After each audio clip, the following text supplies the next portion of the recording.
नमस्ते दोस्तों। अंतरिक्ष विज्ञान के इस चैप्टर में हम बात करेंगे हमारे जो अंतरिक्ष की खोज और भविष्यवाणियों के पार्ट 3 और पार्ट 4 की।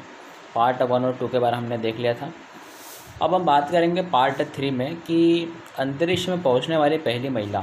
तो अंतरिक्ष में पहुंचने वाली पहली महिला रूस की ही थी। जिस प्रकार से पुरुषों की बात करेंगे तो यूरी गागरिन की हमने बात करी थी, उसी प्रकार अंतरिक्ष में पहुंचने वाली पहली महिला भी रूस की थी। वेलिटन तेरेशकोवा नाम की इस महिला ने 1963 में वोस्टेक 3 में 3 दिन तक अंतरिक्ष में सैर की थी। तो आप ध्यान रखें, उस यान का नाम था वोस्टेक 3 और उस महिला का नाम था वेलिंटिना तेरेशकोवा। तो 1983 में अंतरिक्ष में पहुंचने वाली पहली अमेरिकी महिला सैली राइट थी। अगर आपसे पूछता है पहली अमेरिकी महिला तो वो है सैली राइट। लेकिन अगर ओवरऑल बात करके अभी तक अंतरिक्ष में सबसे पहली बार कौन सी महिला गई थी तो वह है वेलिंटिना तेरेशकोवा, जो कि रूस की थी। वो 1963 में पहली बार गई थी। उसके बाद बात करेंगे कि पहली बार अंतरिक्ष में कौन चला। तो रूसी अंतरिक्ष यात्री जो थे अलेक्सी लियोनोव ने 18 मार्च 1965 यानी कि आज से 55 साल पहले 10 मिनट तक अंतरिक्ष में चहलकदमी दी थी, मतलब पैदल चले थे। अंतरिक्ष में दूर चले जाने से बचने के लिए उन्होंने खुद को अपना अंतरिक्ष कैप्सूल से बांध लिया था, ताकि वो अंतरिक्ष से दूरी ना बना ले, कहीं दूर ना चले जाए। इसलिए अंतरिक्ष कैप्सूल से अपने आप को बांध लिया था, इससे वो बराबर अंतरिक्ष के आसपास के दायरों में बने रहे। उसके बाद क्या अंतरिक्ष यात्री हमेशा सूट पहन रहते हैं? तो ये भी अपने आप में एक आश्चर्य का विषय है कि क्या अंतरिक्ष यात्री जब यहाँ पृथ्वी से अंतरिक्ष में जाते हैं और अंतरिक्ष से पृथ्वी तक वापस आते हैं तब सूट पहने, बात अलग है। लेकिन जितने समय के लिए वह अंतरिक्ष में रहते हैं, क्या सभी समय या हर समय वह अंतरिक्ष में सूट पहनकर रहते हैं? तो हम उसकी बात करते हैं। तो नहीं, केवल अंतरिक्ष में चलने, उड़ान शुरू होते हुए, उतरते या दूसरे अंतरिक्ष यान से अलग होते समय ही अंतरिक्ष सूट पहनते हैं। बाकी समय वह टी शर्ट और ऊंची पैंट पहन। तो हमारा ये भी आज का डाउट क्लियर हो गया है कि वह हर समय सूट पहनकर नहीं रखते। फिर कौन पृथ्वी पर जोर से नीचे उतरा था, हम इसकी बात करते हैं। तो रूसी अंतरिक्ष कैप्सूल बहुत सख्ती से ज़मीन पर उतरा था। अंतरिक्ष यात्रियों को बचाकर बाहर निकाला गया और आखिरी के कुछ किलोमीटर तो उन्हें पैराशूट से नीचे उतारा गया था।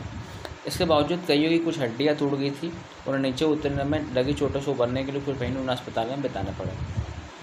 उसके बाद अब तक कितने चंद्र अभियान हो चुके हैं तो हम उसकी बात करते हैं। तो अब तक चाँद पर लोगों के पहुँचने के 6 और लगभग 80% मानव रहित अभियान हो चुके हैं। आखिरी अंतरिक्ष यात्री 1972 में अपोलो 17 से चाँद पर पहुंचा था। ये भी अपने आप में एक यूनिक क्वेश्चन बन सकता है। उसके बाद अंतरिक्ष में पहला उपग्रह कौन सा था?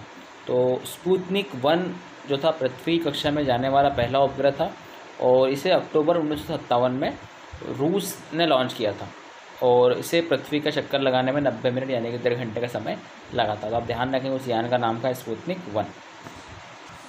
अब आगे बात करेंगे कि अंतरिक्ष यात्री अंतरिक्ष सूट क्यों पहनते हैं। तो अंतरिक्ष यात्री अंतरिक्ष सूट इसलिए पहनते हैं ताकि वो उनके लिए कवच का काम करता है और यह अंतरिक्ष में उनका रक्तचाप, ब्लड प्रेशर बढ़ने से रोकता है और सूर्य की जो हानिकारक किरणें रहती है, जो कि यूवी रेडिएशन देती है सूर्य में, जिसको हम बोलते हैं अल्ट्रावायलेट रेडिएशन या फिर हिंदी में कहते हैं पराबैंगनी किरणें, उनसे बचाता है। और इसमें P2 बैग बना होता है जिसमें ऑक्सीजन, बैटरी और ठंडा रखने की व्यवस्था होती है, इसलिए अंतरिक्ष सूट पहना जाता है। उसके बाद दोबारा इस्तेमाल किए जा सकने वाले अंतरिक्ष यान कौन सकता, मतलब अंतरिक्ष यान को भी दोबारा यूज़ कर सकते हैं, लेकिन ऐसा बहुत कम बार देखने के लिए मिला है। तो हम ऐसे अंतरिक्ष यान की बात करने से दोबारा इस्तेमाल किया जा सकता था। तो अंतरिक्ष शटल पहला अंतरिक्ष यान था जिसे एक से अधिक बार इस्तेमाल करने के उद्देश्य से बनाया गया था कि हर बार अंतरिक्ष यान नया ना बनाना पड़े, बार बार उसका उपयोग कर सकते थे। हालांकि इसका हर एक हिस्सा ऐसा नहीं है जिससे एक से ज़्यादा बार इस्तेमाल किया जा सके, क्योंकि हर उड़ान के लिए उन्हें नए रॉकेट बूस्टर की ज़रूरत पड़ती थी। शटल ने अंतरिक्ष में 100 से ज़्यादा अभियान कर लिए थे। पहला शटल कोलंबिया था, ये आपको आ सकता है, जो 1981 में फट गया था और इसने 27,840 किलोमीटर प्रति घंटे की रफ्तार से पृथ्वी के चक्कर लगाए, जो गोली की गति से 10 गुना ज़्यादा थे। मतलब गोली जिस स्पीड से चलती है उससे भी 10 गुना ज़्यादा स्पीड से चक्कर इसने लगाए थे। उसके बाद बात करें कौन जानता है कि अंतरिक्ष यात्री कहाँ उतरे। मतलब ये बात भी सही है कि अंतरिक्ष यात्री जब अपने अंतरिक्ष में जाते तो कहाँ उतरते हैं। तो कैप्सूल के अंदर लगी मशीन में एक रेडियो अभियान नियंत्रक कक्ष होता है, जो कि अंतरिक्ष कार्यक्रमों को धरती से संचालित करने वाले लोग जो होते हैं जुड़ा होता है, उनसे कनेक्टिविटी होती है जो पृथ्वी पर हमारी जो स्पेस एजेंसी होती है उनकी कनेक्टिविटी उन व्यक्तियों से रहती है जो अंतरिक्ष में जाते हैं। इसका मतलब लोगों को पता चलता होता है कि अंतरिक्ष यात्री कहाँ होंगे, आमतौर पर उनकी लोकेशन पता लगती रहती है। और लास्ट है कि अंतरिक्ष केंद्र में क्या होता है, स्पेस का जो सेंटर उसमें क्या होता है।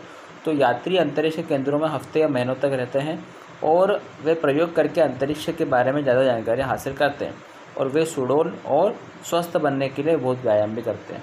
तो ये हमने बात करी थी पार्ट 3 की, हमारे अंतरिक्ष खोज भविष्यवाणियों की। इसके बाद हम बात करते हैं पार्ट 4 की। इसमें बात करेंगे अंतरिक्ष में स्टेशन वगैरह, महासौर के बारे में, एलियन से संपर्क के बारे में आदि डिस्कशन करेंगे। पार्ट 4 में हम बात करेंगे सबसे पहले टॉपिक की अंतरिक्ष में स्टेशन की।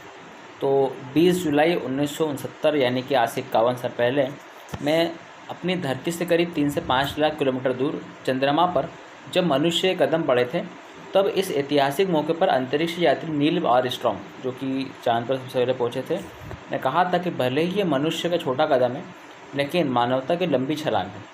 सचमुच मानव जाति की लंबी छलांग थी। चांद पर छलांग लगाने के बाद मनुष्य ने और कई वैज्ञानिकों ने उपलब्धि हासिल की है। तो आप ध्यान रखें कि चांद पर पहुंचने वाले जो व्यक्ति थे वो थे नील आर्मस्ट्रांग, और उनका स्टेटमेंट आपको आ सकता है। उसके बाद तलाश पृथ्वी जैसे ग्रह। जैसे हमारे पास जो 9 ग्रह हैं उसमें से एक ग्रह की मान्यता समाप्त इसलिए कर दी है क्योंकि उसका जो रोटेशन था, जो उसका घूर्णन था, वो गोल नहीं था और वो दूसरी कक्षा को पार नहीं कर पा रहा था। उसका नाम है यम, जिसे इंग्लिश में हम कहते हैं प्लूटो। इसलिए वर्तमान में 8 ही ग्रहों की मान्यता प्राप्त है। इसी को प्लूटो को 2006 में 24 अगस्त को बोने ग्रहों की श्रेणी में शामिल कर दिया गया था। तो अभी तक प्राप्त जानकारी के अनुसार ग्रहों में पृथ्वी जिस पर हम रहते हैं उसी पर मानव जीवन संभव है। और उसके बाद मंगल ग्रह पर जल की उपस्थिति और व्यक्ति के रहने की व्यवस्था के बारे में खोजा जा चुका है। ऐसे ही साइंटिस्टों को और भी ऐसे ग्रहों की तलाश है जहाँ पर जीवन संभव हो सकता है पृथ्वी के अलावा। तो अब से 20 से 25 साल पहले हम अपनी पृथ्वी और सौरमंडल के 9 सदस्यों के बारे में ही जानते थे। इससे बाहर किसी ऐसे ग्रह की बात करना जहाँ जीवन की संभावना हो केवल विज्ञान तथा साहित्य फिल्मों का विषय होता था।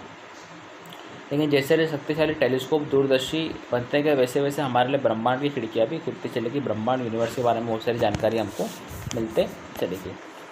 उसके बाद हम बात करेंगे अंतरिक्ष उड़ान पिछले और अगले 50 साल, मतलब अंतरिक्ष उड़ान क्या है, पिछले 50 सालों में क्या चेंज है और आने वाले 50 सालों में क्या चेंज आने वाला है।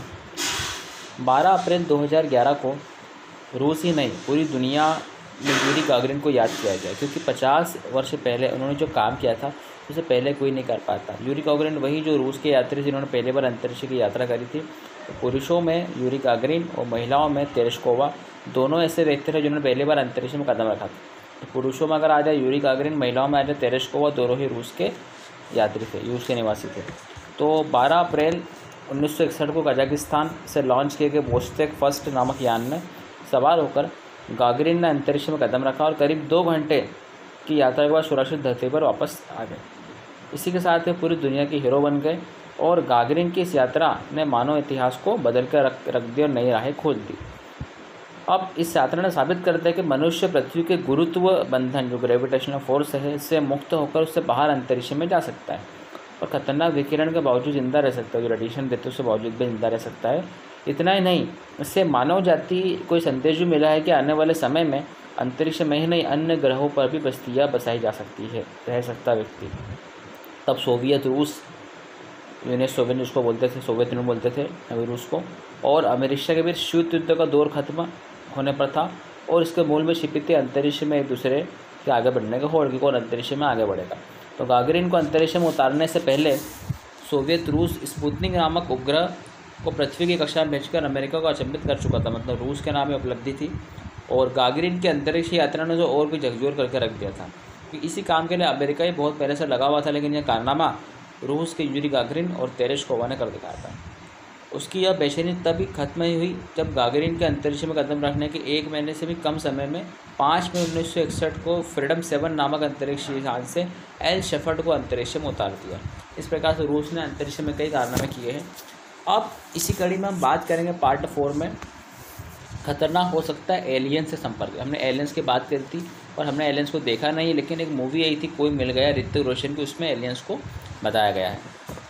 चर्चित वैज्ञानिक स्टीफन हॉकिंग का कहना था कि पराग्रही प्राणी में दूसरे ग्रहों के जो रहते हैं यानी एलियंस निश्चित रूप से है मतलब हम ये इसमें दो मत वाली बात नहीं कि एलियंस नहीं होते, वास्तविकता में एलियंस होते हैं।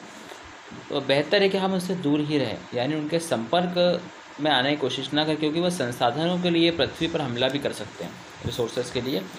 हॉकिंग जब कुछ कहते हैं तो उसके पीछे गहरा चिंतन और गणितीय आधार होता है, मैथमेटिकल एक बेस होता है। तो वे कहते हैं कि ब्रह्मांड में बुद्धिमान सभ्यताओं का होना हमारे लिए कोई समस्या नहीं है, बुद्धिमान सभ्यता होना जरूरी है। लेकिन हम जब अपने सौरमंडल को ही पूरी तरह से खंगाल नहीं पाए, हमने देखा नहीं कि हमारे सौरमंडल में क्या क्या है, तो क्या ज़रूरत है हमें कई कई प्रकाश वर्ष दूर स्थित तारा प्रणाली जो स्टार सिस्टम है अपनी मौजूदगी का संदेश दें। हम अपने सिर्फ सौरमंडल से ही मतलब रखें, हमारे ग्रह से मतलब रखें। यदि हम अधिक विकसित जीवन रूपी का पता लगाने में कामयाब हो जाते हैं, या वे हमें ढूंढ लेते हैं कि कहाँ व्यवस्थित मानव सभ्यता रहती है, तो क्या वे हमें अपने पर्यावरण में एलियन समझ कर उसी हिसाब से बर्ताव नहीं करेंगे। मतलब अगर कभी एलियंस का आक्रमण हो गया, एलियंस जगह बना ली, तो कहीं ना कहीं एक खिलवाड़ हो जाएगा। तो हम वे तकनीकों पर हमसे स्पर्ध हुए, तो अगर वो टेक्नोलॉजी में हमसे अगर बेटर हुए तो कहीं ना कहीं उनको मात दे सकते हैं। तो मानव इतिहास इस बात का साक्षी है कि ताकतवर ने हमेशा कम ताकतवर को अधीन किया है, परास्त किया है। ऐसे में क्या एलियंस ऐसा नहीं करेगा, इसलिए एलियंस से हमें दूरी बनाए रखना चाहिए, क्योंकि दूसरे ग्रहों के होते हैं और संसाधन के लिए कभी पृथ्वी पर हमला कर सकते हैं। अब उसके बाद हम लास्ट में बात करेंगे महासौर ज्वालाओं के बारे में, तो हमारा ये पार्ट 4 भी खत्म हो जाएगा। तो सूर्य की सतह पर होने वाली उग्र हलचल अक्सर चर्चा का विषय बनी रहती है, सूर्य पर जो क्रियाएँ होती रहती है, क्योंकि सौर सुनामियों की भबक पृथ्वी की कक्षा में परिक्रमारत कृत्रिम उपग्रहों पावर ग्रिड के लिए खतरा बन जाती है। मतलब जो विकिरणें होती है सूर्य की, अल्ट्रा वायलेट रेडिएशन बोलते हैं, यूवी रेडिएशन बोलते हैं, पराबैंगनी किरणें बोलते हैं, कहीं ना कहीं सबके लिए भी हानिकारक है। तो सौर ज्वालाएँ दरअसल सूर्य पर होने वाले चुंबकीय विस्फोट है, जो पृथ्वी पर तेज गति से आणविक कणों की मूसलाधार वर्षा करते हैं, दोनों छोटे छोटे पार्टिकल्स की वर्षा करते हैं जो हमको दिखाई नहीं देते हैं। और पृथ्वी का वायुमंडल जो एटमॉस्फेयर है और चुंबकीय क्षेत्र मैग्नेटिक जो फील्ड है, जो कि ध्रुव है, उत्तरी ध्रुव दक्षिणी ध्रुव, साधारण जोर ज्वालाओं की घातक प्रभाव को तो वैसे कर देते हैं। मतलब जो साधारण सी ज्वालाएँ होती है उनको तो ये नेग्लिजिबल नगण्य मान लेते हैं। लेकिन पुराने खगोलीय रिकॉर्ड को अगर देखें तो पता चलता है कि सूर्य जैसे तारों की चमक कुछ देर के लिए 20 गुना ज़्यादा बढ़ जाती है। और सूर्य भी अपने आप में तारा है, जैसे ये बता चुका हूँ मैं। आ सकता है कि सूर्य एक प्रकार से क्या है, सूर्य प्रकाश से तारा है, तो कभी कभी इसकी चमक 20 गुना तक बढ़ जाती है। तो इसी प्रकार से हमने अंतरिक्ष खोज और भविष्यवाणियों का पार्ट 3 पार्ट 4 भी खत्म कराएं।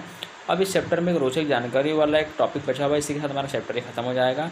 तो रोचक जानकारी वाले टॉपिक को समझने के लिए हम अगले वीडियो में बात करते हैं। तब तक के लिए धन्यवाद।